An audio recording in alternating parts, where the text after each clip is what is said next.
Assalamualaikum warahmatullahi wabarakatuh. Alhamdulillah, anak-anak semuanya, kita berjumpa kembali. Semoga pertemuan yang ketiga ini kita masuk ke materi tentang jujur dan adil. Kita bisa mendapatkan hikmah yang akan kita pelajari. Nah, jujur dan adil itu memiliki tujuan pembelajaran, tapi sebelumnya ini anak-anak, mari kita awali dulu kegiatan kita dengan membaca basmalah bersama-sama. Bismillahirrahmanirrahim. Tujuan pembelajaran tentang jujur dan adil yang Pak Dar sebutkan di sini ada 7 ya. Kalau di dalam buku kalian bisa jadi ada 8. Nah, 7 di antaranya adalah pengertian dan macam-macam jujur. Yang kedua, hikmah dan keutamaan sifat jujur. Yang ketiga, cara menumbuhkan kejujuran. Yang keempat, mempraktikkan sifat jujur dalam kehidupan sehari-hari. Yang kelima, pengertian adil. Yang keenam, hikmah berbuat adil. Kemudian yang ketujuh, mempraktikkan perilaku adil. Yang kedelapan, dalil yang berkaitan dengan jujur dan adil. Nah, kita tes satu persatu ya. Pak Dar sudah membuat PowerPoint yang bisa kalian perhatikan baik-baik. Tidak hanya sekedar lisan kalian dengarkan, tapi bisa membaca materi yang sudah Pak Dar sampaikan dalam bentuk PowerPoint ini. Jujur artinya benar apa yang diucapkan dan apa yang diperbuat. Nah, ini sudah pengertian pertama. Yang kedua, macamnya.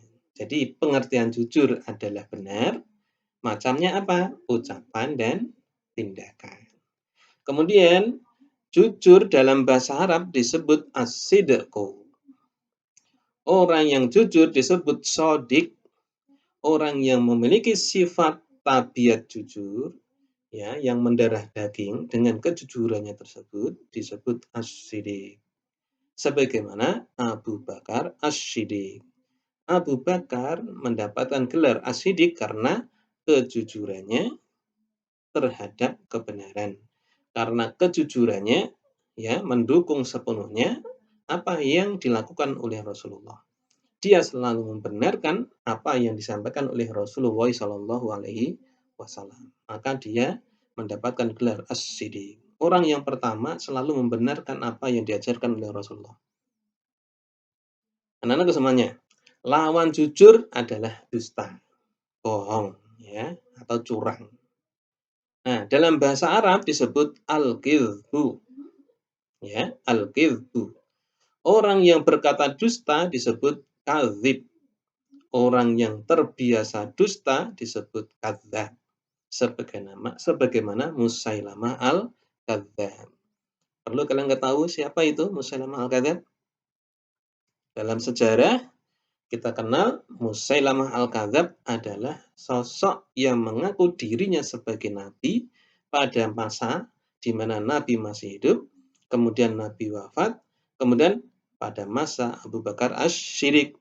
Dia diperangi oleh Abu Bakar As-Siddiq dalam perang Yamamah ya, memerangi orang-orang yang riddat kembali kepada kekufuran. Salah satunya adalah Musailamah al-Kadzdzab. Ada 2 selain Musailamah al-Kadzdzab, Aswad al-Insa, Tulaiha al-Asadi. Itu 3-tiganya diperangi oleh Abu Bakar As-Siddiq. Anak-anakku semuanya yang dirahmati oleh Allah Subhanahu wa taala. Nah, jujur itu dalam 2 hal. Tadi ya sudah disampaikan. Jujur dalam 2 hal. Ucapan, perbuatan. Ucapannya ya, apa yang dia ucapkan itu bisa dipercaya. Itu orang yang jujur ucapannya. Kalau dia berkata A, maka kenyataannya adalah A. Apabila dia berkata benar apa yang diucapkan, maka orang lain akan percaya dengan kebenaran yang disampaikan. Terus kemudian perbuatan. Jadi jujur dalam ucapan dan juga jujur dalam perbuatan. Ini sudah 2 hal. Nah, tadi ya sudah Pak Dar sampaikan bahwa orang yang jujur dalam ucapan, dalam perbuatan itu dikategorikan sebagai orang-orang yang beriman. Perlu kalian ketahui bahwa orang yang beriman itu ada 3 sifatnya. Lisannya mengucapkan, hatinya meyakini, Terus kemudian setelah lisannya mengucapkan, hatinya meyakini, wujudnya adalah dia melakukan dalam bentuk perbuatan. Nah, ucapan, perbuatan. Hati itu urusan yang ada di dalam hati. Kita tidak bisa mengerti sedalam apa hati tersebut, tapi kita bisa melihat hati seseorang setelah kita melihat ucapannya dan perbuatannya. Betul ya? Jadi kita bisa mengerti hati seseorang dari ucapannya dan perbuatannya. Jika ucapannya baik, perbuatannya baik, maka hatinya baik. Itu aja, sederhananya seperti itu.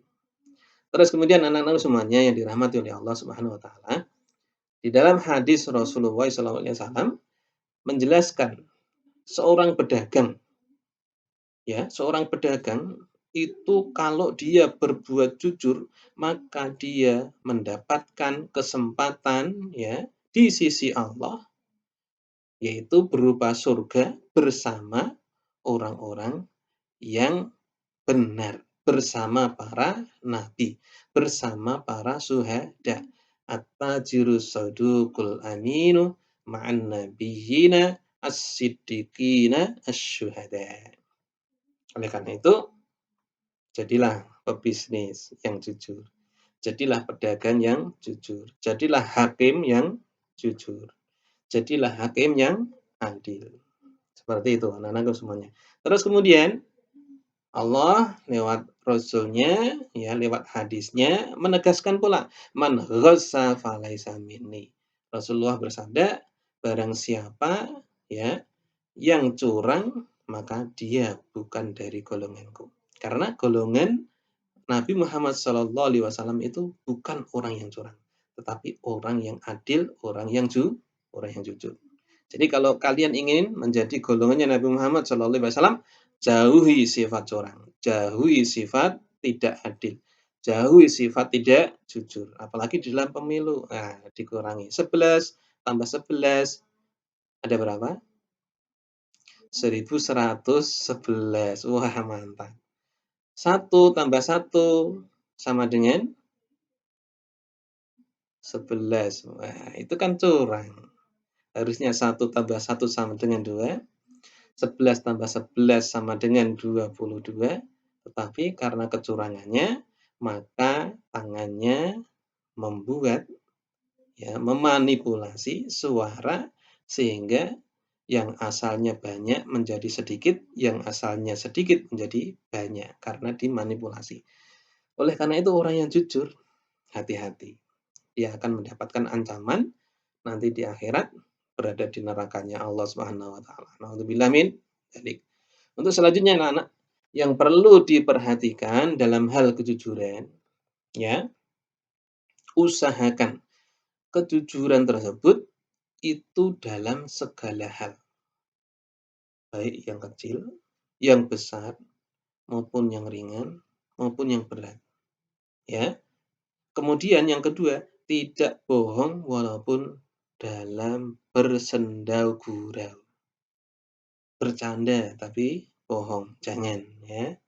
Nah, oleh karena itu, ini yang kedua agak berat ini, mungkin bisa jadi stand up comedy, wah, ngobrolnya, ngomongnya enak ke sana kemari dan seterusnya, tapi ternyata isinya hanya fitnah, isinya hanya berbohong, isinya hanya tong kosong berbunyi nyaring. Naudzubillah min dzalik. Jauh dari yang namanya kebenaran, jauh dari yang namanya kenyataan, jauh dari jalan agar kita menjadi orang-orang yang mendapatkan kesempatan berbuat baik. Nah, Agung, sekarang hikmah jujur. Jujur akan membawa kebaikan, ya. Jujur akan membawa kebaikan. Sebagaimana Rasulullah SAW bersabda, Inna sidqa yahdi ilal bir. Sesungguhnya kebenaran itu akan menunjukkan kepada kebenaran. Wa innal bir yahdi ilal jannah. Dan sesungguhnya kebaikan tersebut akan menunjukkan kepada surga. Kebenaran, kejujuran, kebenaran, surga. Kemudian dalam hadis selanjutnya, wa innal kadhiba yahdi ilal fujur. Dan sesungguhnya bohong itu akan menuntun kepada kecurangan. Ya, akan menuntun kepada kebatilan. Wa innal fujur yahdi ilan nar. Kecurangan, kebatilan, ketidakadilan yahdi mengarahkan ilan nar kepada neraka. Jangan. Kemudian anak-anak, cara menumbuhkan kejujuran. Cara menumbuhkan kejujuran yang pertama meningkatkan keimanan kepada Allah Subhanahu wa taala. Ya, tadi sudah dijelaskan. Yakin dalam hati, diucapkan dengan lisan, dilakukan dalam bentuk perbuatan. Kemudian sadar bahwa bohong akan ketahuan. Ya, kapan kira-kira bohongnya akan ketahuan? Lama, sebentar, ya, lama-lama kebohongan tersebut akan diketahui. Ya, cepat atau lambat akan diketahui. Nah, orang-orang yang berbuat bohong, orang-orang yang berbuat tidak adil, orang-orang yang tidak jujur, hati-hati. Kemudian yang ketiga, yakin kejujuran akan membawa kebaikan. Seperti yang disampaikan tadi. Ya, wa inna sidqa yahdi ilal bir. Kemudian, menyadari berbohong tidak akan dipercaya. Orang yang bohong tidak akan dipercaya. Satu kali dia bohong, bisa jadi orang masih percaya. 2 kali dia bohong, orang sudah mulai curiga. 3 kali dia bohong, dia akan dicap sebagai orang pembohong, ya, sebagai pembohong. Terus kemudian, menyadari bahwa jujur di dalam hati rasanya lebih ringan. Jadi orang yang jujur itu, dia tidak ada beban di dalam hati. Karena apa? Apa yang diucapkan, apa yang dia lakukan adalah sebuah kejujuran. Kemudian, berbohong lebih berat di dalam hati. Ya, orang yang berbohong, ya, di dalam hatinya dia akan selalu was-was. Tindakannya akan selalu was-was. Matanya tidak akan menunjukkan kejujuran. Nah, oleh karena itu, cara agar kita menjadi orang yang jujur, yang terakhir adalah berdoa. Allahumma inni as'aluka lisanan shadiqa. Ya Allah, jadikan aku, ya, mohon kepada Engkau, ya Allah, aku jadikan, Allahumma ini, ya Allah, jadikan aku. Dan aku memohon kepada Engkau, ya Allah, lisan yang jujur. Lisanan shadiqa. Nah, penerapan sikap jujur di rumah. Bagaimana kita bisa jujur? Jujur terhadap orang tua. Kaitannya dengan kalian sekolah misalnya, kalian punya dititipi uang, ya, 100.000, maka 100.000 tersebut harus diberikan kepada orang yang memang berhak untuk menerimanya. Taruh misalnya ini uang SPP, ya, diambil kasihkan kepada gurunya, seperti itu. Itu di rumah misalnya, Bapak Ibu menyimpan sesuatu, entah itu uang, entah itu HP, entah itu barang berharga, ya jangan diambil karena itu bukan hak kalian. Kemudian jagalah barang-barang tersebut disimpan dengan baik karena itu adalah milik orang tua. Kita tidak punya hak untuk mengambil barang tersebut. Kemudian di sekolah jadilah orang yang jujur ketika satu, ulangan harian atau penilaian harian. Jadikan penilaian harian tersebut menjadi barometer bagi kalian bahwa kalian adalah orang yang jujur. Sehingga hasilnya kalau kalian mendapatkan nilai di atas KKM itu menyenangkan. Kalau masih di bawah KKM itu berarti sebuah peringatan dari Allah Subhanahu wa taala kepada kita bahwa kita harus lebih bersungguh-sungguh dan berusaha dengan sungguh-sungguh. Kemudian yang ketiga, di lingkungan masyarakat, ya jangan ngeprank. Ya, kasus misalnya belakangan ini ada, ya, kita lagi Idul Adha, ada seorang ibu-ibu dibohongi oleh 2 pemuda di mana itu, di luar Jawa, ya. Naudzubillah min dzalik.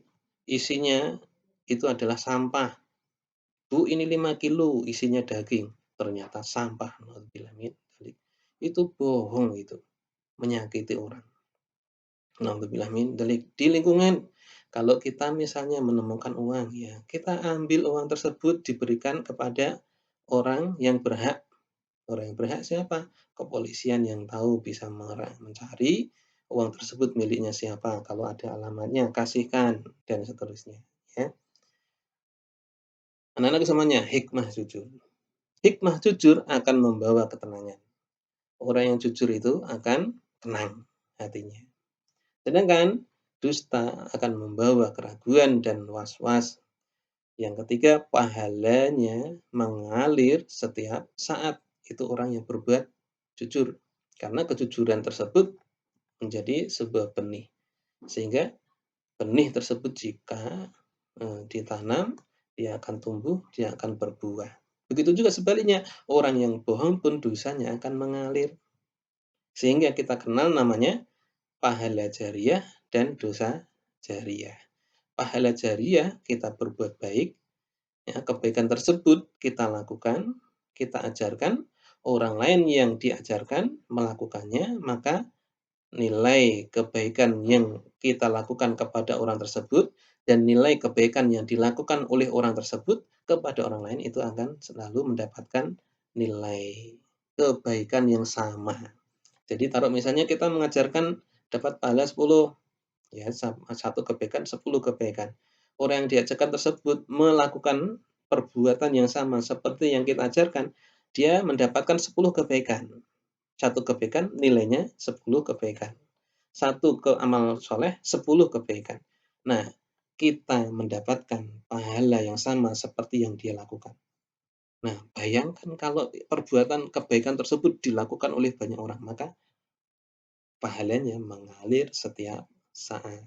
Begitu juga perbuatan dosa. Jika dosa kita lakukan, kemudian orang lain ternyata mencontoh perbuatan tersebut, sama. Satu keburukan dicontoh oleh orang lain, jumlahnya berapa, kita juga mendapatkan keburukan yang sama. Nauzubillah min dzalik. Kemudian dicintai oleh Allah dan Rasul-Nya. Orang yang jujur akan dicintai oleh Allah dan Rasul-Nya. Orang yang baik akan dicintai oleh Allah dan Rasul-Nya. Orang yang berbuat baik sama saja orang yang muslim, orang yang selamat. Selamat hatinya, selamat lisannya, selamat perbuatannya. Orang yang hatinya selamat, orang yang Islam, orang yang muslim, janji dia akan dimasukkan, ya, ke dalam surganya Allah Subhanahu wa taala. Anakku semuanya dirahmati Allah. Kita masuk ke materi yang kedua yaitu adil. Adil diambil dari bahasa Arab al-adl atau al-qist, ya, al-qist. Sebagaimana sabda sebagaimana firman Allah, "Ya ayyuhalladzina amanu kunu qawwamina lillahi syuhada'a bil qist wa la yajrimannakum syana'anu qaumin 'ala alla ta'dilu i'dilu huwa aqrabu littaqwa wattaqullaha innallaha khabirum bima ta'malun."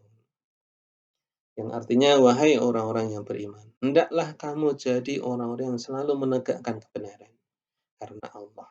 Menjadi saksi dengan adil dan janganlah sekali-kali kebencianmu terhadap sesuatu, ya, terhadap kaum tersebut mendorong kamu untuk berlaku tidak adil.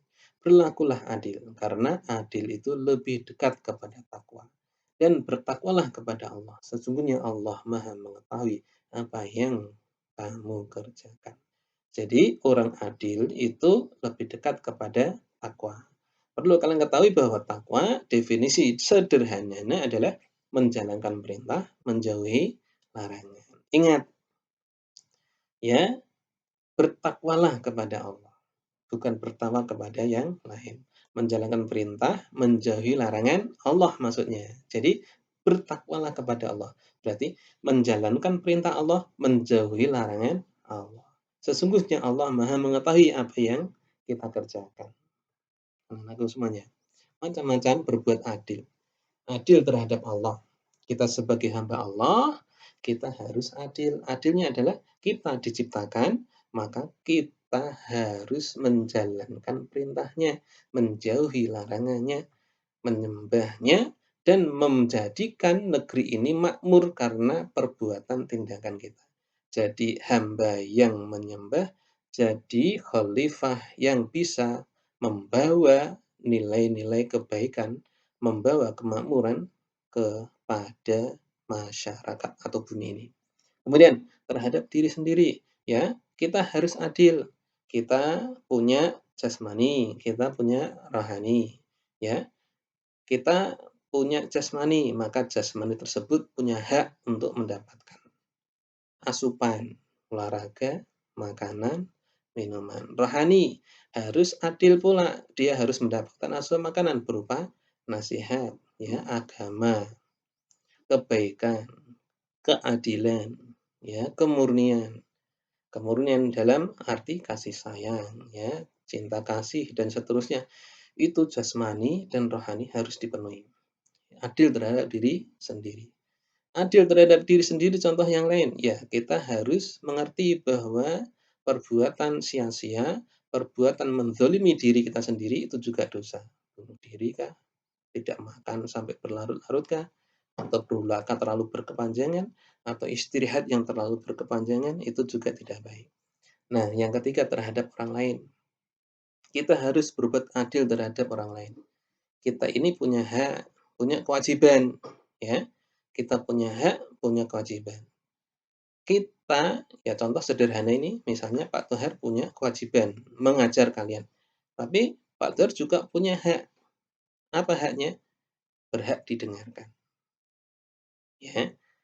Jadi kalian punya hak diajar. Tapi kalian punya kewajiban pula untuk mendengarkan apa yang disampaikan oleh guru. Nah, oleh karena itu, jika hak dan kewajiban ini berjalan dengan baik, maka keadilan itu akan datang. Kemudian yang keempat, terhadap makhluk Allah yang lain. Jadi kalau kita punya binatang peliharaan, maka kita harus menjaganya, ya. Dia butuh makan, dia butuh ya apa, minum, dia bisa istirahat, ya, yang harus diberikan haknya. Jangan sampai kita mengambil keuntungan dari binatang tersebut, tapi kita tidak memberikan haknya kepada binatang tersebut.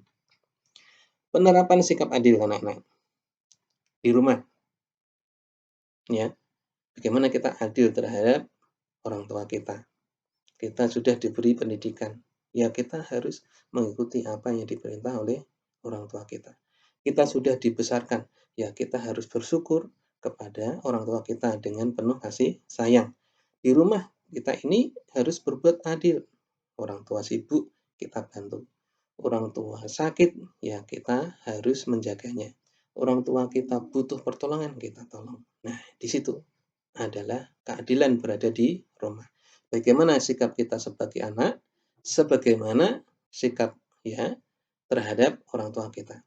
Bagaimana orang tua kita bersikap, anak harus bersikap dengan baik. Nah, di sekolah misalnya, ada guru, ada murid, ada tata usaha ya sebagai tenaga yang membantu guru dan murid tentunya. Nah, di situ ada hak dan kewajiban. Di situ kalau ditegakkan dengan baik, maka sekolah tersebut akan berjalan dengan baik pula. Ya, di sekolah dengan adil ya, disuruh oleh gurunya mengerjakan tugas, kerjakan, jangan ditunda-tunda.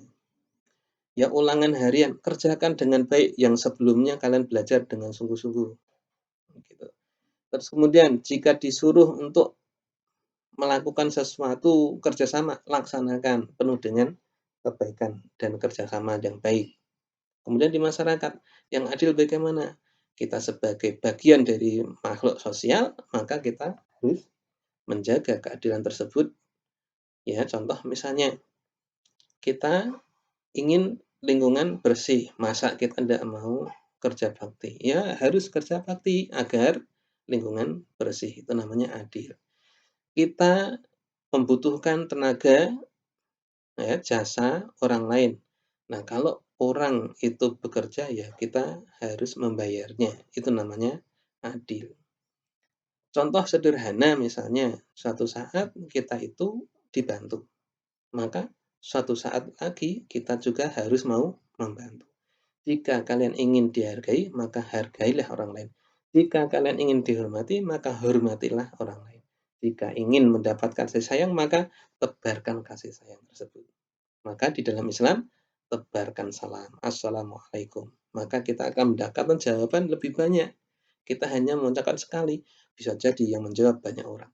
Assalamualaikum warahmatullahi wabarakatuh. Yang menjawab bisa jadi 2 orang, 3 orang, 4 orang, 5 orang, 10 orang, 100 orang. Waalaikumsalam warahmatullahi wabarakatuh. Seperti itu anak-anak. Nah, kemudian hikmah adil. Orang ya berbuat adil mendapatkan kemuliaan di sisi Allah. Innal muqsitina indallahi ta'ala manabira min nurin ala yaminir rahman. Jadi, orang yang berbuat adil mendapatkan kemuliaan di sisi Allah. Ya, orang yang berbuat adil di sisi Allah itu berada di atas mimbar yang dibuat dari nur. Mana biro min nur. Kemudian ala yaminir rahman. Nanti orang yang jujur itu berada di sebelah kanan Zat yang Maha Pengasih. Siapa yang nggak ingin mendapatkan kasih sayang dari Allah Subhanahu wa taala? Siapa yang tidak ingin mendapatkan penghargaan ya, berada di mimbar yang diciptakan oleh Allah dari nol. Itu penghargaan yang luar biasa dari sifat adil.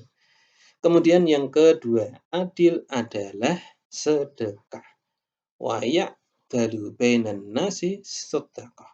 Jadi wa ya'dilu bainan nasi sedekatan. Jadi orang yang berbuat adil ya kepada manusia atau di antara manusia itu adalah sedekah. Dan orang yang adil doanya dikabulkan oleh Allah Subhanahu wa taala. Siapa mereka? Yaitu pemimpin yang adil, orang yang berpuasa dalam keadaan masih puasa, dan orang yang dizalimi. Nah, hati-hati terhadap tiga orang ini. Yang pertama, pemimpin yang adil. Jangan sampai kita itu menzalimi orang yang berbuat ya pemimpin yang adil. Orang yang berpuasa, jangan sampai kita menzalimi orang yang berpuasa. Karena apa? Doanya makbul. Kemudian orang yang dizalimi, jangan sampai kita itu menzalimi orang lain karena orang yang dizalimi oleh kita doanya juga makbul. Demikian anak-anakku semuanya, semoga materi yang Pak Dar berikan ada manfaatnya. Billahi taufik wal hidayah wal inayah. Wassalamualaikum warahmatullahi wabarakatuh. Habis ini anak-anak silahkan ya tugas di Google Form dikerjakan sebaik-baiknya. Ingat, dikerjakan sebaik-baiknya. Terima kasih.